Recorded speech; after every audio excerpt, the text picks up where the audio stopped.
కొత్త వస్తు దగ్గరలో ఉన్నటువంటి జిందాల కంపెనీ యాజమాన్యం, కార్మికులకు, పెద్దలకు, కష్టపడినటువంటి నాయకుల కుటుంబాలకు కూడా మేము హృదయపూర్వక ధన్యవాదాలు తెలియజేసుకుంటూ, ఇక్కడ 26 రోజులు పెట్టి కంపెనీ ముందు ధర్నా చేస్తున్నారు కార్మికులే కాదు, కార్మికుల కుటుంబాలు కూడా ధర్నా చేసినట్టే లెక్క. ఎందుకంటే ఒక కార్మికుడు ఒక కుటుంబంలో ఇంచుమించు 5, 6, 3 ఉంటారు. అంటే ఇంతమంది కార్మికులు ధర్నా చేసేటప్పుడు కంపెనీ పట్టించుకోకుండా నిర్లక్ష్యం వ్యవహరిస్తున్నారంటే ఎన్ని కుటుంబాలు రోడ్లు పాలు అవుతున్నాయి అన్నది మనం గ్రహించాలి. కాబట్టి 38 సంవత్సరాల నుంచి ఈ పని చేస్తూనే ఉంటున్నారు. 26 రోజులు ధర్నా కూర్చున్నారు. నేను ఫస్ట్ టైం చూడడం, ఇన్నిసార్లు ధర్నా చేయడం అనేది ఇన్ని రోజులు. ఎందుకంటే యాజమాన్యం అనేది తెలుగుగా ప్రవర్తిస్తున్నారు. పర్మనెంట్ అయ్యే మూవ్మెంట్ లో, అంటే ఏకైక అనే మూవ్మెంట్ లో టక్కన బ్రేక్ చేస్తారు. బ్రేక్ చేసి వాళ్ళు సులువు మార్కుల్లో వాళ్ళు తప్పించుకోవడానికి కార్మికులు రోడ్డుపై చూసుకుంటారు. మళ్ళీ ఓటింగ్ అంటారు, మళ్ళీ కొద్ది రోజులు పోయాక మళ్ళీ ఆపుకుంటారు. ఇది యాజమాన్యం, ఇది కంపెనీ తాలూక ఆలోచన విధానం అనేది మన కార్మికులందరూ గ్రహించాలి. అయితే ఇక్కడ స్థానికంగా ఉన్నటువంటి చుట్టుపక్కల ప్రాంతాల నుంచి వచ్చినటువంటి మన కార్మికులందరూ కూడా ఇక్కడి నుంచి జాజిపూర్ వెళ్ళాలంటే ఎంత శ్రమతో కూడుకున్న పని అనేది అది మీ అందరికీ తెలుసు. కంపెనీ యాజమాన్యం కూడా తెలుసు, ఎందుకంటే వెళ్ళాలని సంగతి తెలుసు. కాబట్టి దాన్ని నాకు పాయింట్ పెట్టుకొని మిమ్మల్ని కొంచెం ఇబ్బందులు గురి చేస్తున్నారనేది మాకు అర్థమైన ప్రశ్న. కాబట్టి పనిచేయండి, ధర్నాలో కూర్చోండి. ప్రభుత్వాలు మారుతున్నాయి, కంపల్సరిగా మీకు న్యాయం జరుగుతుంది. మొన్న ఎలక్షన్లో కూడా మేము మాట్లాడడం జరిగింది కంపెనీ కోసం. కౌంటింగ్ రోజు కూడా ఎవరైతే అధికారంలోకి వచ్చారో వాళ్ళతో మాట్లాడడం జరిగింది. నేను కూడా నియోజకవర్గ ఎమ్మెల్యేగా పోటీ చేశాను, స్వతంత్ర అభ్యర్థిగా ఒక ట్యాక్స్ రేట్ గుర్తు పైన పోటీ చేశాను. అయినా అవకాశం మనకు వచ్చింది. కాబట్టి మేము మిమ్మల్ని సంప్రదించకంటే కొంతమంది నాయకులతో మేము ఈ కంపెనీ కోసం ధర్నా చేసే విధానం కోసం మేము మాట్లాడడం జరిగింది.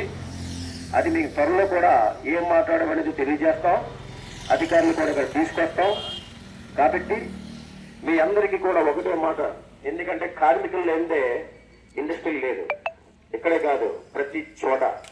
అలాగే మొన్న కూడా షుగర్ ఫ్యాక్టరీ కోసం మా దగ్గరికి వచ్చారు పెద్దలు. ఆ తర్వాత విశాఖపట్నం, విజయనగరం, శ్రీకాకుళం నుంచి ఒక మంచి మా కమిటీ ఉంది. ఆ కమిటీ దృష్టిలో కూడా ఇది పెట్టాము. ఒక పెద్ద ఆయన మొత్తం ఒక ఇంచుమించు ఒక 15 మంది మా కమిటీని తీసుకొస్తున్నాం త్వరలో. అది బుధవారం, లక్షవారం, శనివారం అనేది ఈ 3 రోజుల్లో తీసుకొస్తున్నాను. ఆ మనిషి వస్తే స్టేట్ వైడ్ మనిషి అతను, మీకు ముందుగా చెప్తున్నాను. ఎందుకంటే మా అందరం కలిసికట్టుగా ఒక కమిటీ నిర్ణయించి పనిచేస్తాము. నేను మీ దగ్గర రాకపోయినా మీ విషయాలు ప్రతిరోజు నేను మాట్లాడుతున్నాను. ఈ మాట్లాడడానికి కారణం కూడా మన పెంటీ గారు, ఎందుకంటే పెంటీ గారు కూడా మా కమిటీ మెంబరు. అతను ప్రతిరోజు ఇక్కడ జరిగిన సిచ్యువేషన్లన్నీ పెంటీ మాకు తెలియజేస్తున్నాడు. దాని మూలంగా మీ వరకు రాకుండా మా పని మేము గ్రౌండ్ వర్క్ చేస్తున్నాం. కాబట్టి ఈ రోజు రావాలనే ఉద్దేశంతో మా కొంతమంది పెద్దలు చెప్పి, ఒక ఆంధ్ర యూనివర్సిటీ ప్రొఫెసర్లు అటువంటి పెద్దలు ఉన్నారు, ఎస్ఎస్టీ విజిలెన్స్ మానిటరింగ్ మెంబర్స్ ఉన్నారు, అలాగే రాష్ట్ర అధ్యక్షులు ఉన్నారు. ఇది రాష్ట్ర వరకు కూడా వెళ్ళింది. త్వరలో మా రాష్ట్ర అధ్యక్షుడు కూడా ఇక్కడికి రక్షించడానికి కూడా నేను ప్లాన్ చేస్తున్నాను. స్టేట్ నుంచి అవసరం అనుకుంటే కోర్టులో కూడా వేసి అక్కడి నుంచి ఏ విధంగా ఆగాలనేది మాకు అంత బెల్ట్ ఉంది. అలా పాపే హైకోర్టు జడ్జి, ఆమెకి రాష్ట్రపతి చేతుల మీద కూడా అవార్డు తీసుకున్న వ్యక్తి. ఆమె ఇంటి పేరు జగడం, మా రాష్ట్ర అధ్యక్షుడు జగడం సత్యనారాయణ గారు. కాబట్టి అతన్ని సంప్రదించే నేను ఇవాళ ఇక్కడ రావడం జరిగింది. ఎందుకంటే సొంతంగా రావడం అనేది కరెక్ట్ కాదు. మేము ఈ ఉత్తరాంధ్ర 5 జిల్లాలకి నేను అధ్యక్షుడిగా చేస్తున్నాను.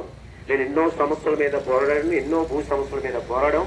ఎంతో మందికి ఇల్లు ఇప్పించాం, స్థలాలు ఇప్పించాం, అన్ని చేసాం. ఇది ఫైనల్గా ఈ జిందాల కంపెనీ మీద మేము క్షుణ్ణంగా పరిశీలించి ఈ వారం నేను రావడం జరిగింది. కాబట్టి మీకు నా స్థాయి శక్తుల నా అవకాశం ఎంతవరకు ఉందనేది అందరినీ కూడా ఇక్కడ తీసుకొస్తాను.